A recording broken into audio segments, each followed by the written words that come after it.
కమల సంకల్పం న్యాయ హస్తం అంట. కమల సంకల్పం అంటే కమలం పార్టీ యొక్క సంకల్పం, న్యాయం అంటే చేయి గుర్తు హస్తం. వీళ్ళు చూడండి,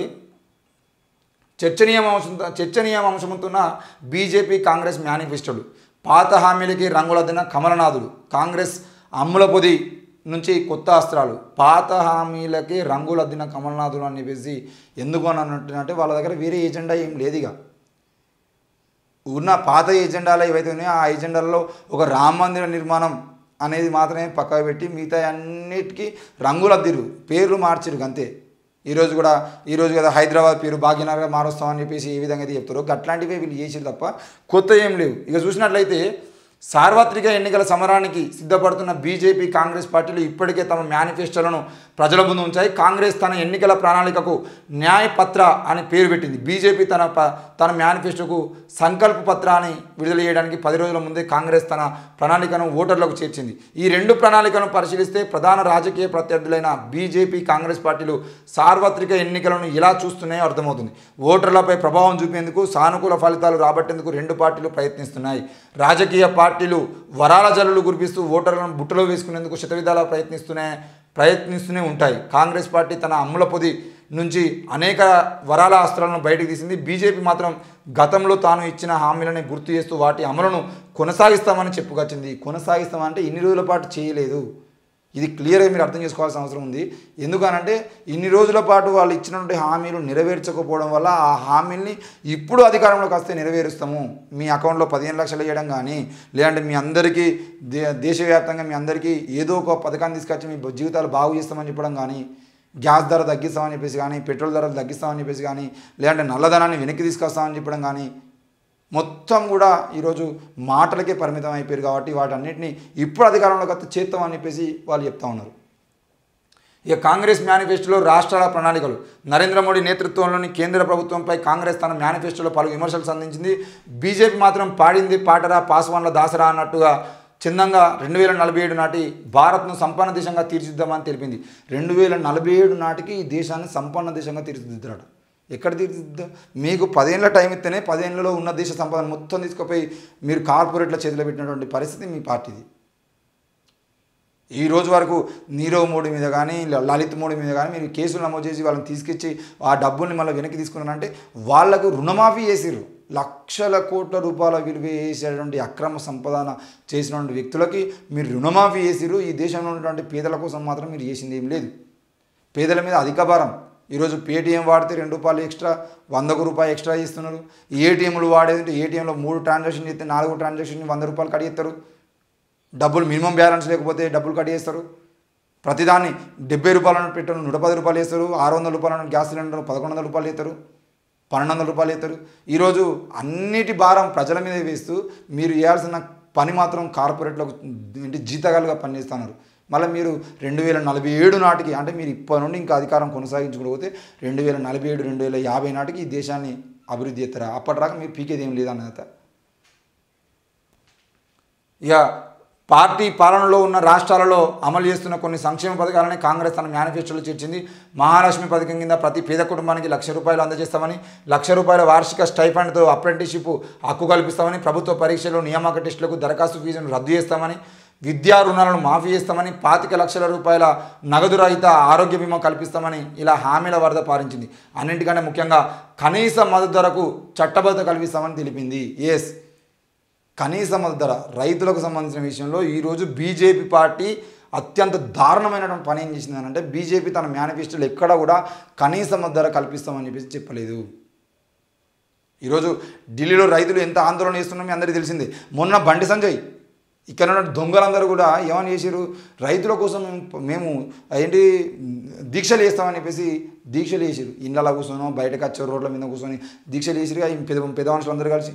మరి ఏది మీరు రైతుల కోసం దీక్షలు చేసేటోళ్ళు, మీకు రైతుల మీద అంతగానో ప్రేమ ఉండదంటే రైతులకు కనీస మద్దతు ధర కావాలి.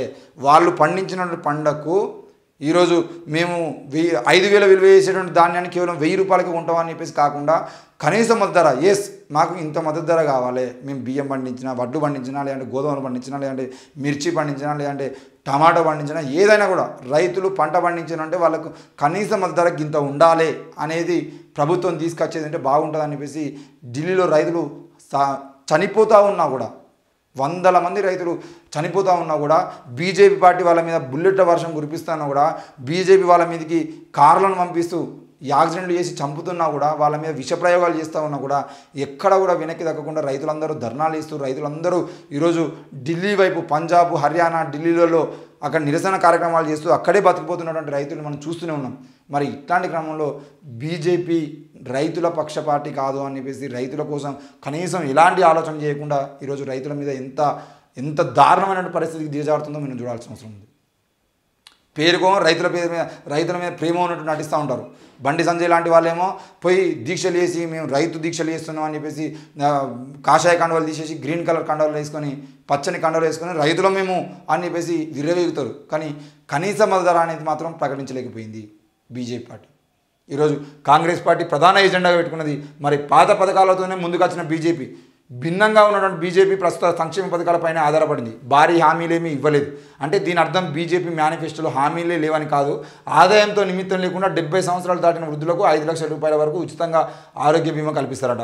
పైప్ లైన్ ద్వారా చౌకగా గ్యాస్ సరఫరా చేస్తామని గ్యారంటీ ఇచ్చింది. ముద్రా రుణాల పరిమితిని 20 లక్షలకు పెంచుతామని చెప్పింది.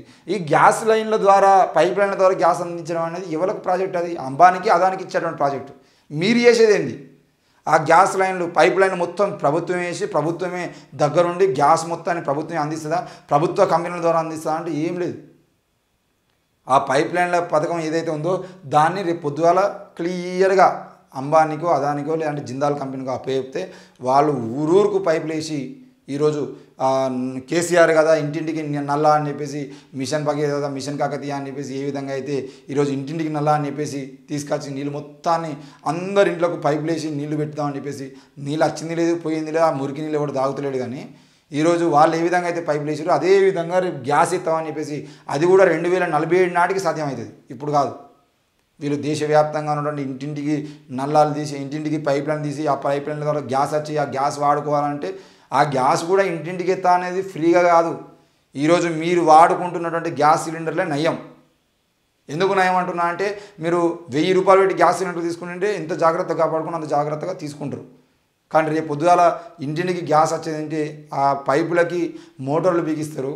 మీరు గ్యాస్ ఆన్ చేసిరు అని అంటే మీరు చిన్నగా పెట్టినా పెద్దగా పెట్టినా, మీరు ఏ ఫ్లేమ్లో పెట్టినా కూడా మీటర్ మాత్రం తిరుగుతూనే ఉంటుంది. నెలకు 500 రూపాయలు అంటే 1000 రూపాయలు వస్తుంది బిల్లు అవసరమైతే. ఇప్పుడు 1000 రూపాయలు పెట్టి గ్యాస్ సిలిండర్ తీసుకునేదంటే మీకు 2 నెలల్లో 3 నెలల్లో వచ్చేటువంటి అవకాశం ఉన్నటువంటి పేద కుటుంబాలు కూడా మీరు పైప్ లైన్ ద్వారా గ్యాస్ వచ్చిందంటే మాత్రం నెలకు 1000 రూపాయలు బిల్లు వస్తుంది. కరెంటు బిల్లులు, ఈ గ్యాస్ బిల్లులు, ఈ నల్ల బిల్లులు ఇవన్నీ కట్టలేక ఆత్మహత్య చేసుకోవడం కూడా పరిస్థితి వస్తుంది. అసలు బీజేపీ మేనిఫెస్టోలో ఏం లేవు అంశాలుగా. బీజేపీ మేనిఫెస్టో అనేది దేనికి పనికిరానటువంటి మేనిఫెస్టో, చెప్పుకోవడానికి కూడా ఏం లేదు. రైతుల కోసం కానీ, విద్యార్థుల కోసం కానీ, ఉద్యోగాల కోసం కానీ, యువత కోసం కానీ, ఈ దేశంలో ఉన్న మహిళల కోసం కానీ వీళ్ళు చేసేది ఏం లేదు. మొత్తానికి మొత్తం కార్పొరేట్ చేతుల్లో ఈ దేశాన్ని పెట్టడం కోసం ఏం చేయాలో అంతా వాళ్ళు చేస్తారు. వాటి కోసమే పథకాలు పెట్టుకున్నాడు తప్ప ఎట్టి పరిస్థితుల్లో కూడా 2 కోట్ల ఉద్యోగాలని చెప్పిండు 2014లో మన నరేంద్ర మోడీ. 2 కోట్ల ఉద్యోగాలు ఇప్పటివరకు వెళ్ళదు. ఆ 2 కోట్ల ఉద్యోగాల గురించి ఊసులేదు. అమ్ముతున్నటువంటి ప్రభుత్వ సంస్థలు ఏవైతే ఆ ప్రభుత్వ సంస్థలకు సంబంధించిన విషయంలో మరి నరేంద్ర మోడీ వచ్చిన తర్వాత ఈ దేశంలో ప్రభుత్వ సంస్థలు అన్నీ కూడా నష్టాల్లోకి పోతున్నాయి. ఎందుకు నష్టాల్లోకి పోతున్నాయి అనేది మాత్రం చెప్పడు.